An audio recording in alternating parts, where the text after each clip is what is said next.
Parce que nouvelle année rime avec nouvelle résolution, en voici une liste de 10 visant à favoriser l'adoption de saines habitudes familiales pour 2018. Je vous prescris une soirée de jeux de société durant laquelle le rire sera au rendez-vous. Posologie de cette médication productrice de bien-être, au moins une fois par mois. Il est important de s'accorder des moments en couple à travers le quotidien, puisque avant d'être des parents, nous étions un couple.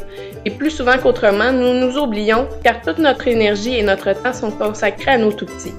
Une activité de couple sans les enfants au moins une fois par mois, c'est pas exagéré. Vous en reviendrez détendus et complices.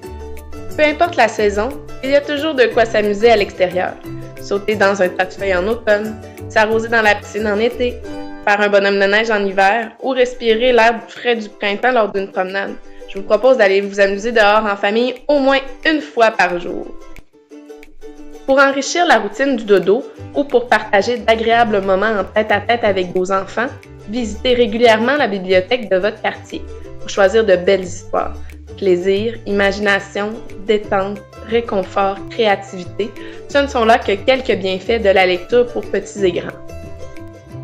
Faire quelques activités de bénévolat durant l'année permet aux parents d'enseigner à leurs enfants des valeurs telles que l'entraide, la générosité, l'ouverture d'esprit et l'empathie. L'activité physique est reconnue pour favoriser la libération d'endorphines, l'hormone du plaisir. Donc, en plus d'inculquer de saines habitudes de vie à vos jeunes, vous mettez en place les conditions gagnantes pour vivre d'agréables moments. Cellulaire, télévision, ordinateur, tablette, tous les outils technologiques sont strictement interdits le temps d'une journée chaque semaine. Instaurer un souper familial réunissant parents et enfants au minimum une fois par semaine. Et pourquoi ne pas en profiter pour cuisiner le repas tous ensemble? Dans cette ère où tout va vite, entre les activités parascolaires, les devoirs et les obligations des adultes, ce peut être tout un défi que de s'arrêter le temps d'un repas pour simplement échanger. Avec la technologie qui est omniprésente dans nos vies et le rythme de vie effréné des familles actuelles, nous ne prenons plus le temps de discuter.